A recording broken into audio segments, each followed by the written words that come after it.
6 నెలల్లోనే రైతాంగానికి వరుసగా 7 గంటల విద్యుత్తునిచ్చి ఎవరు ఊహించిన అద్భుతమైన విజయాన్ని సాధించిన కేసీఆర్ గారి మీద ఈ రంగంలోనే కేసీఆర్ ఏదో తప్పు చేసిండు అని చెప్పి ప్రజలలో ఒక అనుమానాలు సృష్టించాలన్న ఒక కుటిల యత్నంతో చేసిన చర్య ఇది వాస్తవానికి. అయినా మేము స్వాగతించినాం. ఈ జడ్జి గారే ఒప్పుకోకూడదు వాస్తవానికి కమిషన్ను. అయినా సరే వారు ఎందుకు ఒప్పుకున్నారో మరి కానివ్వండి ఏమైతుంది అని చెప్పి మేమందరం కూడా భావించినాం. మేమేదో కోర్టుకు వెళ్ళి వీళ్ళని ఆపని చెప్పలేము. మేము కేసీఆర్ గారు మంచి హృదయంతో ఆలోచన చేసింది. ఎవరుంటే ఏముంది, నిజాలే చెప్పాలి కదా, వాస్తవాలు బయటకు వస్తే మనకు కూడా సంతోషమే కదా అన్న అభిప్రాయంతో ఉన్నారు. కానీ దురదృష్టవశాత్తు వీరు కేసీఆర్ గారి పైన వీరికి వేరే అభిప్రాయం ఉందనే విషయం,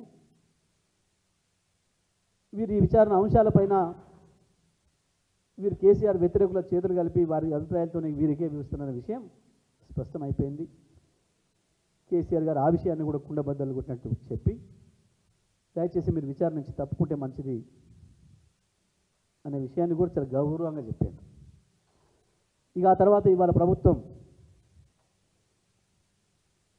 మళ్ళీ భుజాలు తడుకొని ఇక ఎట్లాగూ కేసీఆర్ గారి మీద ఏం తేల్చలేం, ఏదో ఒక తప్పుడు సంకేతాలు ప్రజలకు పంపాలి, ఒక అబద్ధాన్ని 100 సార్లు మాట్లాడి నిజమని నమ్మించాలని చెప్పి ఇవాళ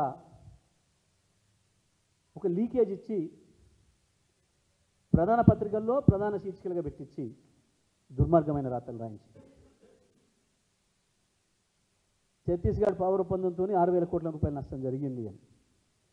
6,000 కోట్ల రూపాయల నష్టం కాదు, 6,000 కోట్ల పైగా లాభం జరిగింది తెలంగాణ రాష్ట్రానికి.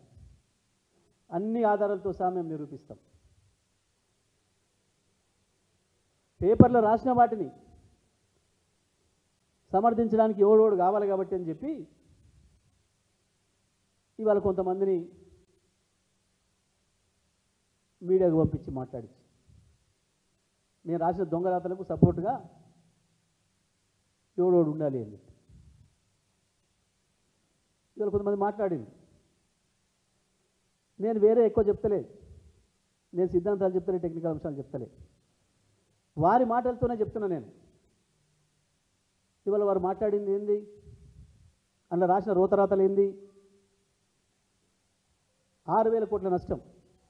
ఇప్పటి వరకు చెల్లించిందే 7,000 కోట్ల రూపాయలను వాడే రాసిండు మొత్తం ఛత్తీస్గఢ్ ప్రభుత్వానికి.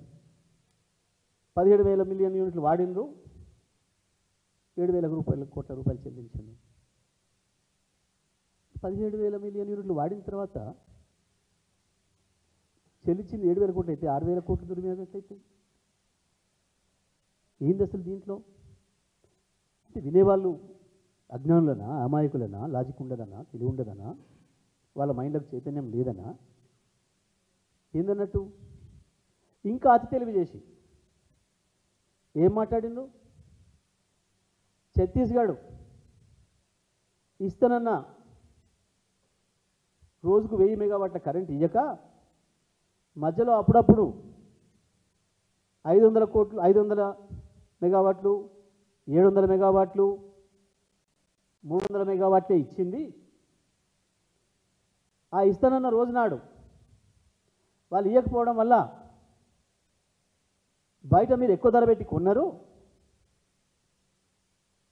కాబట్టి ఆ ఛత్తీస్గఢ్ ఇచ్చే ₹3.90 మీరు బయట ₹5, ₹6 పెట్టి కొన్నదానికి వ్యత్యాసం ₹3 ఉంది కాబట్టి అది నష్టమైంది అని మాట్లాడింది.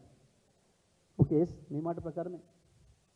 ఒకవేళ నువ్వు అదే కనుక నువ్వు ఆ స్టాండ్ మీద నిలబడితే నువ్వు ఛత్తీస్గఢ్ ఒప్పందం మొత్తమే వద్దు, ఒక్క యూనిట్ కూడా తీసుకోవాల్సింది కాకుండా అని మాట్లాడుతున్నారు.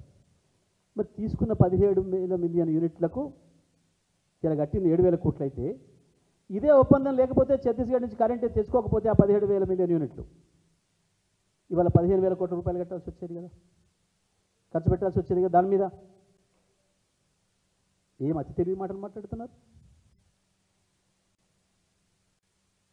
అసలు నీకు ఇవాళ నార్త్ నుంచి సౌత్కి వచ్చిన గ్రిడ్కు మనకు అందులో వాటానే లేకపోతే ఇవాళ ఇంకా చీకటనే ఉండేది కదా.